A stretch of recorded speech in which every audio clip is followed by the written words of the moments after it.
बच्चों नमस्कार। मैं हूँ डॉक्टर ललित चंद्र जोशी, योगी, पत्रकारिता एवं जनसंचार विभाग, अल्मोड़ा परिसर का शिक्षक हूँ। आज मैं आपको पत्रकारिता और हिंदी पत्रकारिता के संदर्भ में कुछ बातें बताना चाहूँगा। पत्रकारिता किसे कहते हैं या पत्रकारिता के लिए क्या धारणाएं हमारे मन में हैं, इस सब पर मैं विस्तार से अपनी बात रखूँगा। पत्रकारिता हमारे समाज का दर्पण है। पत्रकारिता समाज में एक अलग किस्म की धारणा रही है। यद्यपि समय के परिवर्तन के साथ साथ इस धारणा में भी परिवर्तन हुआ है, परंतु विशिष्टता की जो भावना पहले थी वह आज भी बनी हुई है। अंतर केवल इतना है कि पत्रकारिता उसके लिए चुनौतीपूर्ण दायित्वों के कारण विशिष्ट व्यवसाय थी, तो आज पत्रकारिता व्यवसाय से जुड़े लोगों के लिए जीवन यापन और समाज के प्रत्येक क्षेत्र में उसके हस्तक्षेप के कारण विशिष्ट है। एक उक्ति हमने सुनी होगी, कुछ पंक्तियां हमने सुनी होगी कि खींचो न कमान न तलवार निकालो, जब तोप मुकाबिल हो तो अखबार निकालो। तो आपने इन पंक्तियों से जान लिया होगा कि एक तोप से और एक तलवार से और एक कमान से बेहतर एक अखबार है। वो इस संदर्भ में है क्योंकि जो काम हमारा तोप और आपके तलवार नहीं कर पाता, वो काम हमारा अखबार कर लेता है। इतनी बड़ी जिम्मेदारी और इतना बड़ा दायित्व इस पत्रकारिता में है।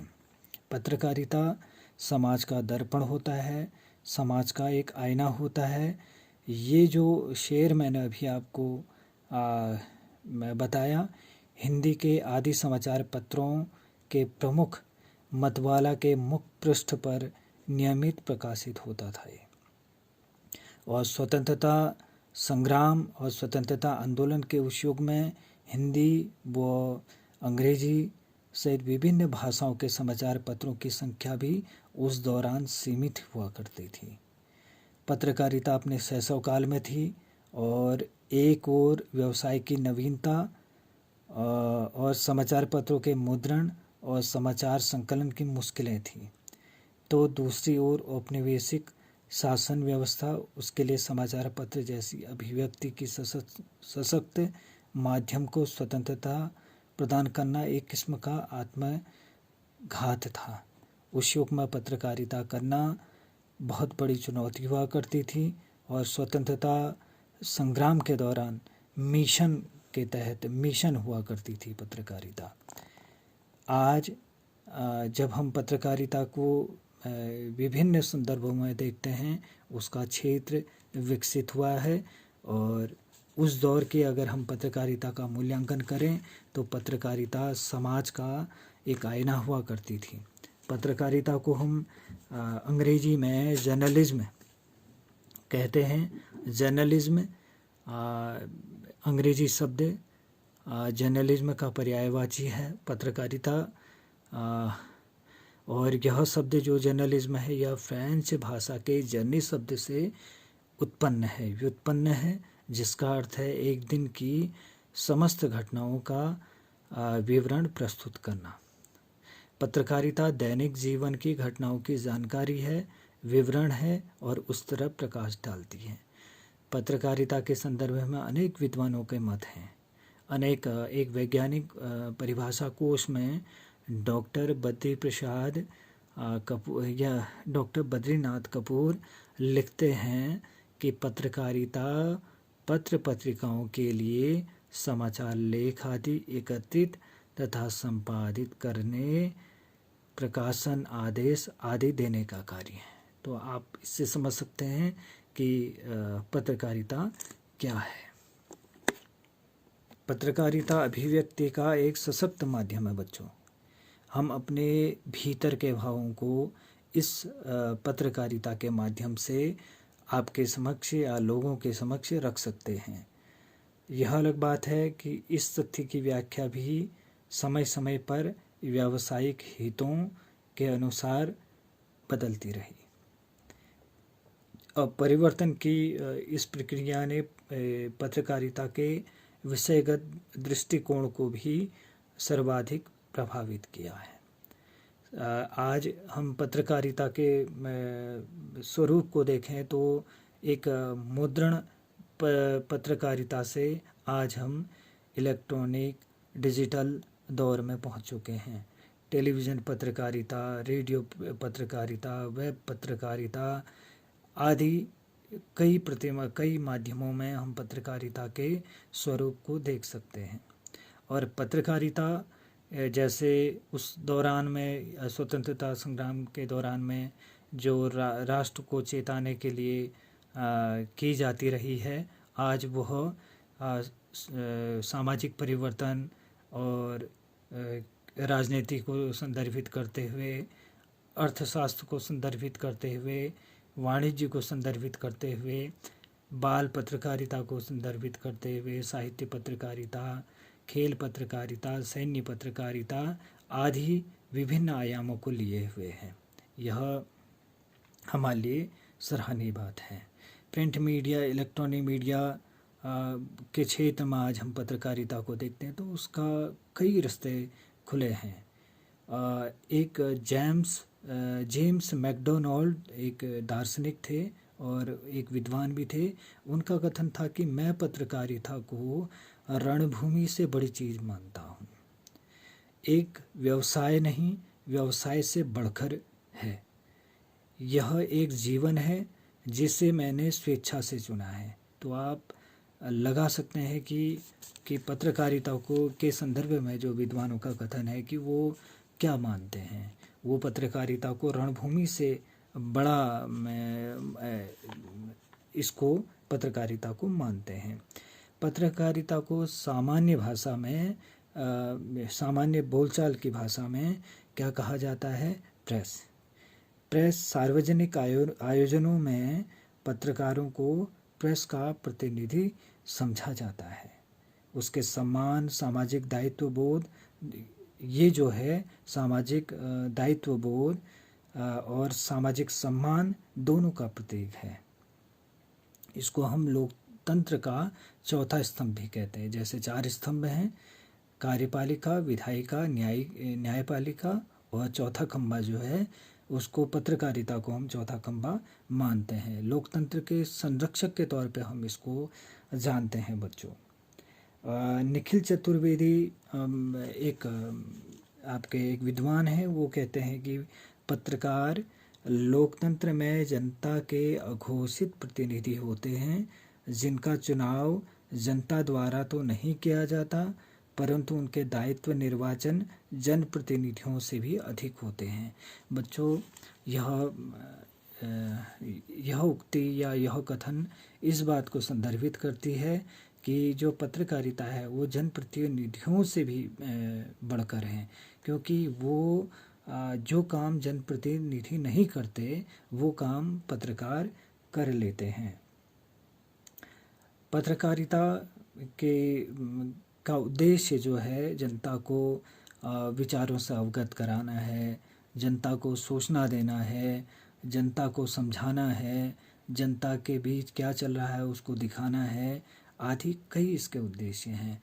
जागरूक करना है, शिक्षा देना है और समस्याओं का समाधान खोजना है, ये पत्रकारिता का उद्देश्य है। समाचार पत्र का पहला उद्देश्य जो है जनता की इच्छाओं, उसके विचारों को समझना और उसे व्यक्त करना है। दूसरा उद्देश्य जनता में वांछनीय भावनाओं को जागृत करना और तीसरा उद्देश्य सार्वजनिक दोषों को निर्भयतापूर्वक प्रकट करना। साथ ही इसके कई उद्देश्य जो मैंने पूर्व में बता दिए हैं वो इसके उद्देश्य हैं बच्चों। गांधी जी ने करीब 200 वर्षों की एक आप कहें कि पत्रकारिता को के दायित्व को निभाया है बच्चों, और उस दौर में जब हम स्वतंत्रता के दौर और स्वतंत्रता के पूर्व और पश्चात स्थिति को देखते हैं या मूल्यांकन करते हैं, तो पत्रकारिता एक बड़े रूप में हमारे सामने आती है, जिसने पूरे भारत ही नहीं पूरे विश्व को एक नया संदेश दिया।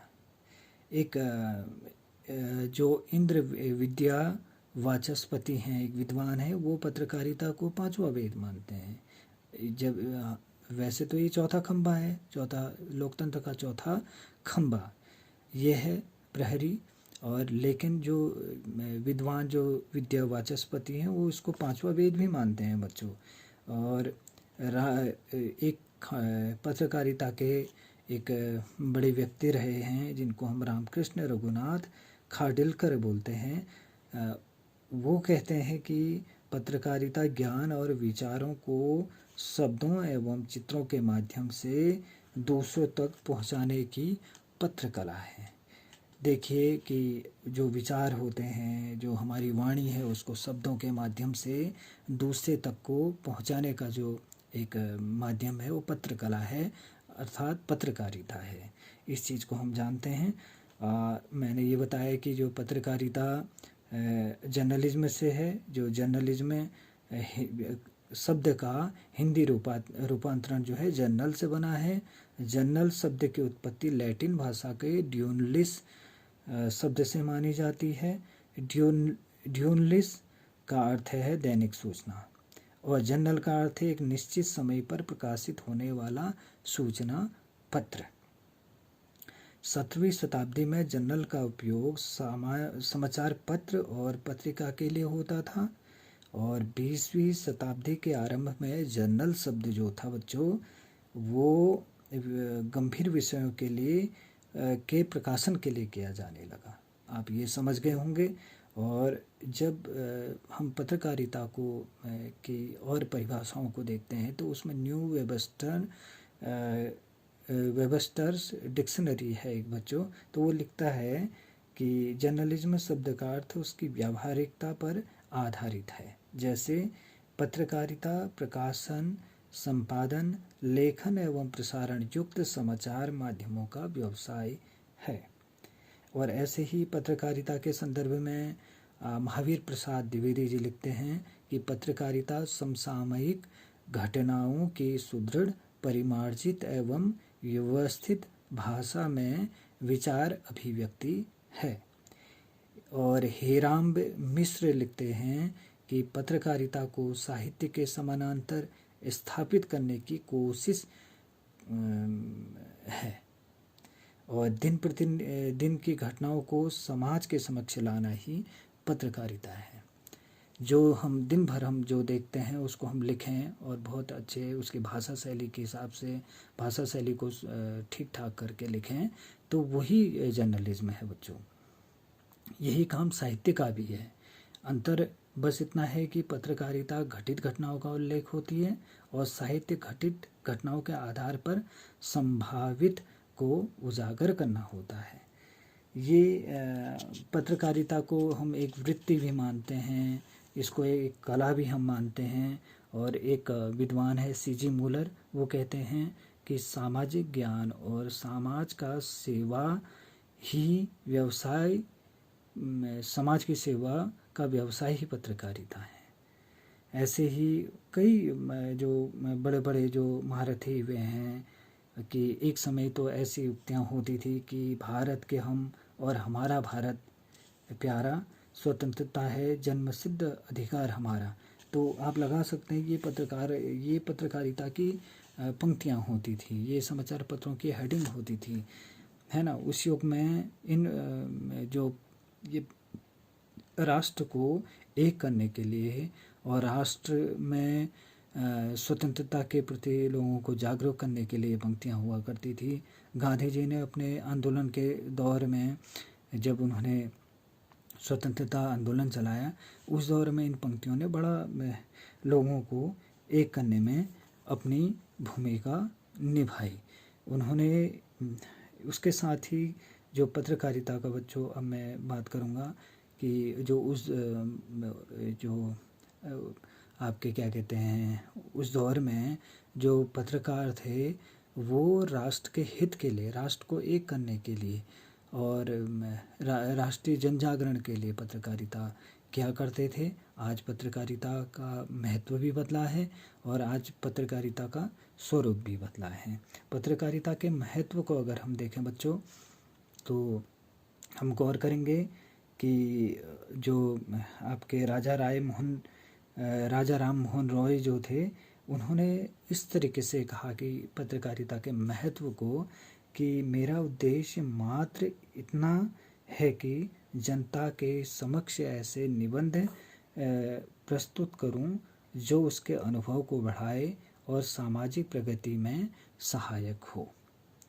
मैं शासकों को प्रजा की वास्तविक स्थिति का परिचय देना चाहता हूँ और प्रजा को शासन की विधि व्यवस्था से परिचित कराना चाहता हूँ, जिससे शासक जनता को अधिक से अधिक सुविधाएं देने का अवसर पा सकें और जनता की मांगें पूरी कराई जा सकें। तो आप देखिए इतना बड़ा पत्रकारिता का उस दौर में कि लेखा जोखा हुआ करता था कि पत्रकारिता से कैसी आशाएं होती थी और कैसे वो छपे और कैसे उस पर डिस्कस हो, कैसे उसका समाधान हो, ये हुआ करती थी। और जब इतना बड़ा एक हथियार के तौर पे इसको उन्होंने लिया था, और ये है कि पत्रकारिता समस्याओं के समाधान खोजने में इसकी बड़ी भूमिका रही है, महत्व रहा है। और नेपोलियन बोनापार्ट ने तो ये भी कहा कि पत्रकारिता के महत्व को लेकर कि 4 विरोधी समाचार पत्र 4000 संगीनों से भी अधिक खतरनाक है। इतना बड़ा चीज़ उन व्यक्ति ने कहा है। और जो व्लादिमीर जो लेनिन थे, उनने भी ये कहा कि पत्रकारिता सामाजिक परिवर्तन का सबसे बड़ा हथियार है। दुनिया में कोई भी बदलाव तब तक संभव नहीं है या तब तक नहीं है जब तक जनता अपने आर्थिक और राजनीतिक अधिकारों के प्रति जागरूक नहीं होती।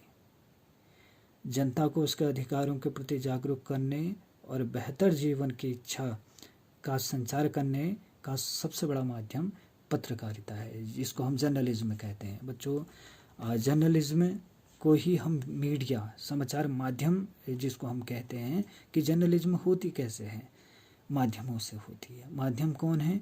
टेलीविज़न माध्यम है, रेडियो माध्यम है, इंटरनेट माध्यम है, सोशल मीडिया माध्यम है ना, जिसको हम संचार माध्यम भी कहते हैं और उसको हम मीडिया भी कहते हैं। मीडिया के तकनीक बदली है, जब से आईटी का युग आया तब से हमारे विचारों को संप्रेषित और दूसरे तक पहुंचाने करने के ट्रेंड भी बदले हैं और माध्यम भी बदले हैं, है ना। बात कहने में सरलता महसूस हुई है। जिस खत को हम महीनों भर में लोगों तक पहुंचाया करते थे या महीनों तक वो लोगों तक पहुंच पाता था, आज वो खत ईमेल के माध्यम से कुछ ही सेकंडों में पहुंच जा रहा है। आज वो खत व्हाट्सएप के माध्यम से लोगों तक पहुंच जा रहा है। ये मीडिया का समय बदला है। मीडिया ने इतनी आसानी इस क्षेत्र में कर दी है। और इसके जो बच्चों, पत्रकारिता जो है बच्चों, वो है मानव समाज के क्रियाकलापों का लेखा जोखा है। मानव जो भी करता है, उसके भीतर जो भी है, मनुष्य जो भी सोचता है ना, जो भी करना चाहता है, उसका लेखा जोखा पत्रकारिता है। और पत्रकारिता समाज का दिग्दर्शन कराता है। समाज में जो भी घटित घटनाएं हैं, चाहे वो सांप्रदायिक तनाव ही क्यों ना हो, चाहे वो वैमनस्य ही क्यों ना हो, संकीर्णता ही क्यों ना हो, विद्रोह ही क्यों ना हो, इन सब का लेखा, या कोई बुराई हो, अन्याय हो, इन सब का लेखा जोखा जो है इसका दिग्दर्शन कराता है। सामाजिक जागृति का परिचायक भी पत्रकारिता होती है, जिसको हम कहते हैं मीडिया जो है वो क्या है, सामाजिक जागृति का परिचायक भी है। समाज में जागृति पैदा करता है, लोगों को जागरूक करता है ना। बुराई के खिलाफ उठ खड़े होने के लिए लोगों को अपील करता है ना।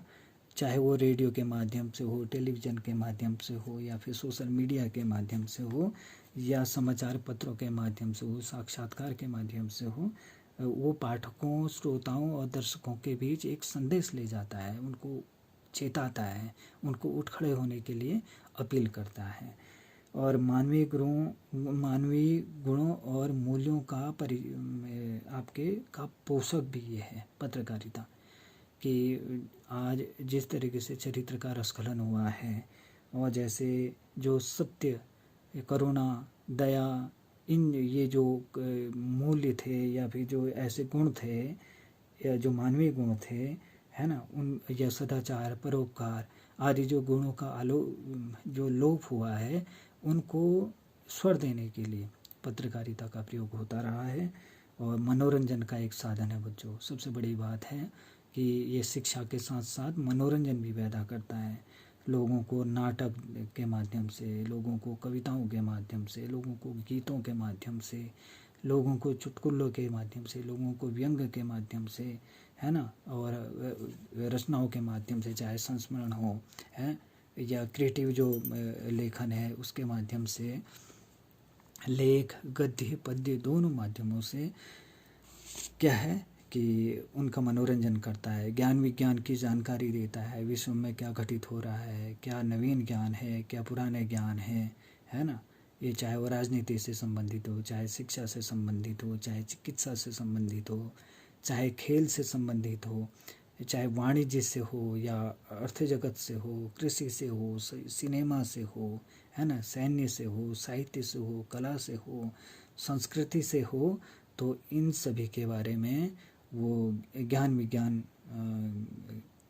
की जो जानकारी है वो बच्चों हमें प्रदान करता है।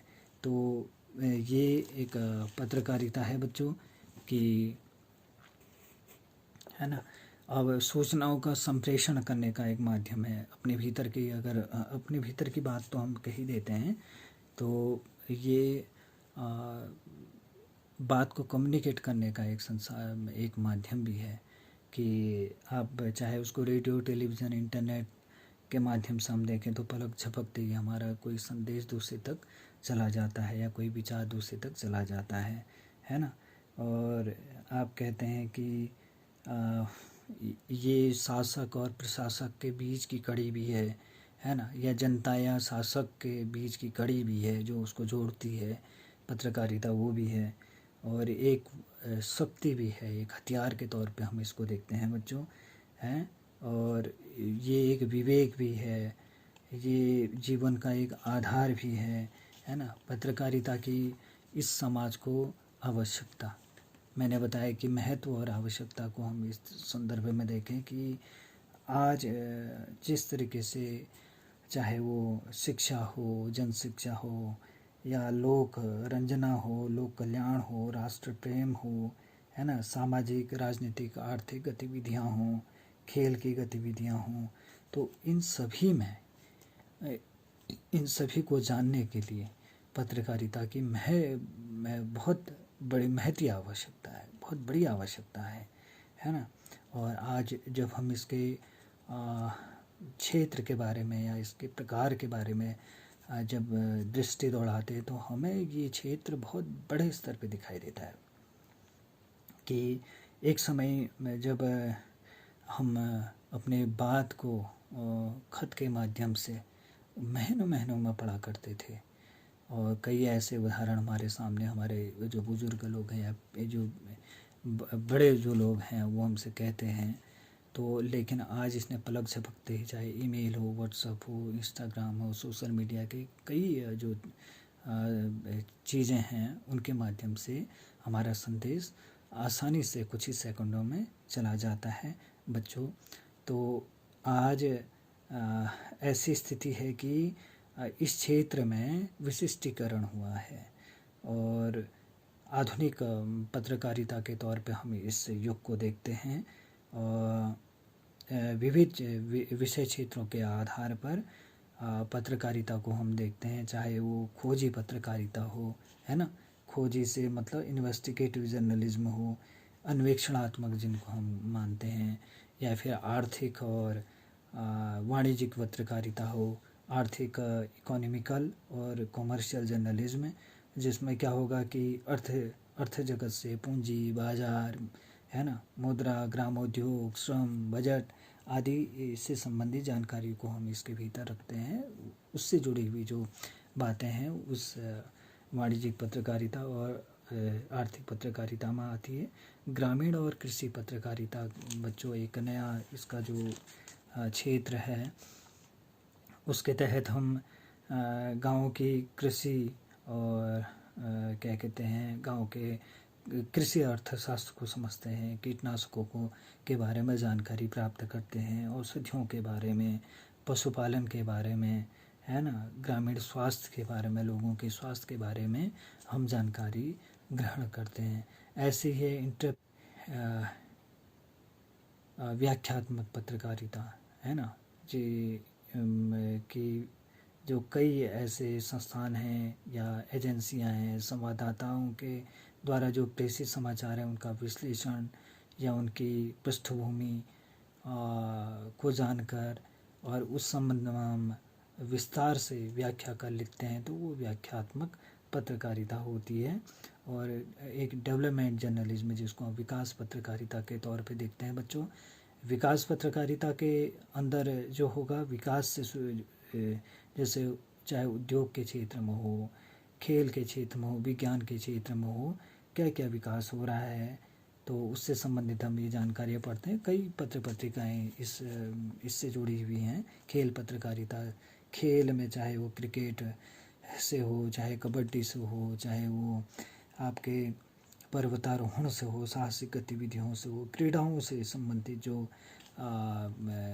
बातें जो समाचार पत्रों में अक्सर हम पढ़ते हैं वो खेल पत्रकारिता से संबंधित हैं। इसके बाद आता है संदर्भ पत्रकारिता। संदर्भ पत्रकारिता में हम संवाददाताओं या फिर आपके अधिकारियों या फिर स्तंभ लेखकों के आलेखों को पढ़ते हैं, रेफरेंस के तौर पे हम इसको देखते हैं। और फिर उसके बाद आता है पार्लियामेंट जर्नलिज्म, जो जिसको हम संसदीय पत्रकारिता कहते हैं। संसद में क्या हो रहा है, संसद में क्या गतिविधियां चल रही हैं, संसद के भीतर क्या हो रहा है, कौन किस मंत्री ने क्या बात रखी, इस सभी गतिविधि को इसमें बताया जाता है। तो इस तरह